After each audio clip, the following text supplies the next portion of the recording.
Communities don't end at their borders. What we pour into them travels into other circles, into other people, and eventually into the world itself.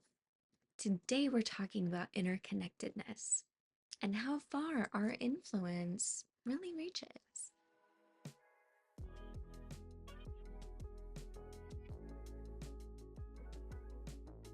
Hi, loves. Welcome back to Amy's View Unscripted. I'm Amy, and this is Life in Motion, where we grow with intention, connect with purpose, and rise to meet our potential, moving the whole world forward by becoming who we're meant to be. Last week, we talked about community, how we show up inside it, how we participate, and how our presence contributes to the tone of the spaces around us. This week, we're stepping one ripple further out. Because even if we think of our communities as little islands, they're not. They're part of a whole coastline. They touch other shores. They influence tides. They shift currents. Communities breathe into each other, whether anyone intends them to or not. And that's really what interconnectedness is. It sounds big, but it's just the truth that nothing we do stays completely contained. Our tone, our habits, our compassion, our reactions, they all spill outward. Usually not dramatically and not in a fireworks sort of way, but more like a steady drift. A slow transfer of energy, attitude, and example. Most of this happens quietly, subtly, without us even ever seeing it. You change one conversation in your day, and then that person carries it into the next room. You break a cycle in your family, and then someone else in your family carries that same shift into their friendships. You choose honesty, calm, or courage, and it travels farther than you will ever know. It helps to remember that communities are never actually isolated. I think we sometimes imagine them as these self-contained bubbles. Your workplace, your neighborhood, your group chat, your friend group. But even the tightest knit communities bleed into others. What happens in one room shows up in the next room that people walk into. Someone receives encouragement at home, and they carry that steadiness with them throughout the rest of their day. And inversely, if someone gets dismissed or shut down at work, then they carry that tension home with them. We aren't separate compartments. We're connected vessels, and what fills one tends to spill into the next. And trust me, energy spreads, behavior spreads, values spread. It's not just vibes, it's psychology. When you spend time with a group of people who communicate well, you yourself start communicating better without even thinking of it. But if you spend time in a group where avoidance is the default, suddenly you're tiptoeing around things too. But one of the most powerful things that travel, maybe the most powerful, is healing. When a community starts valuing something different, accountability, empathy, better communication, real boundaries, it becomes a quiet invitation for other communities to do the same. Not because someone stands up with a whiteboard and says, "Okay, everyone, here's how we heal." No, but because people feel the difference. They see it modeled. And once someone has experienced something healthier, it's hard to unsee it. Hard to go back to pretending the old way was just fine. Healing spreads because people carry what helps them. And the same is true for harm. Burnout spreads. negativity spreads, silence spreads. You've seen it. One overwhelmed group in a workplace can shift the entire culture of the whole building. Not because they're doing something wrong, but because humans respond to the emotional tone of the spaces that we're in. When a community is operating from fear, you can feel it. When a community is grounded and connected, you feel that too.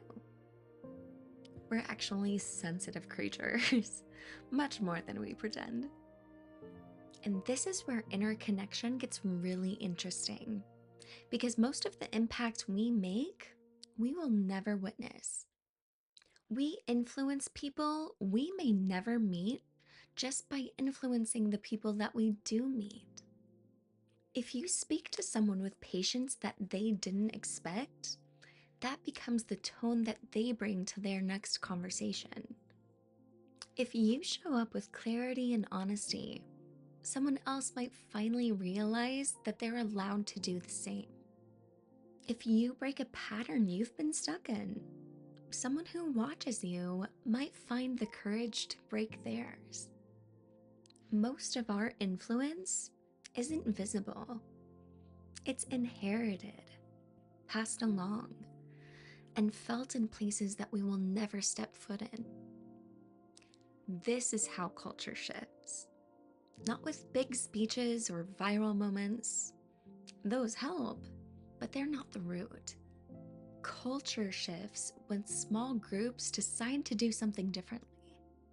And that decision gets passed forward. Community to community. Circle to circle. Story to story. And when you zoom out on a larger scale, the pattern doesn't change. Our communities shape the world more often than we realize. Global trends, national conversations, new norms, they all start small. They start with people talking around a table, or in a group chat, or at a kitchen counter. They start with a community realizing something matters enough to change. How we treat each other often mirrors how we treat the earth. When communities prioritize care and responsibility, you see it in their environment. When they prioritize convenience above everything, you see that too.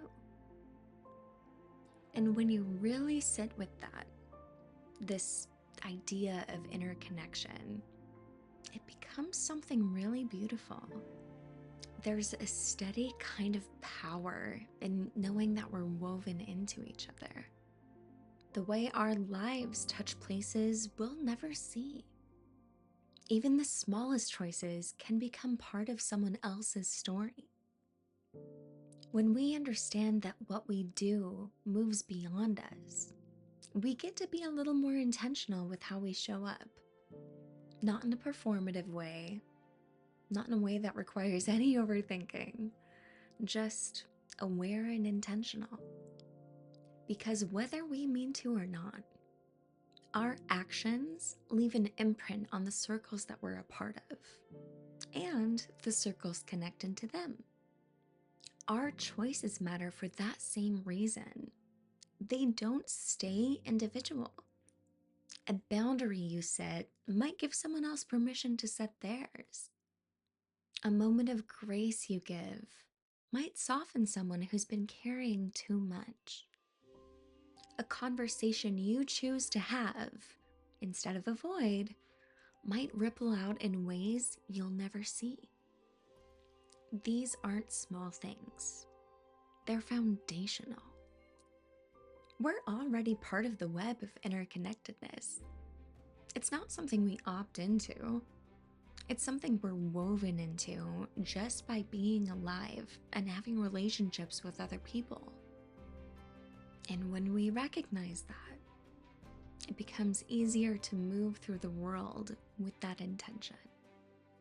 Your presence shapes your circle.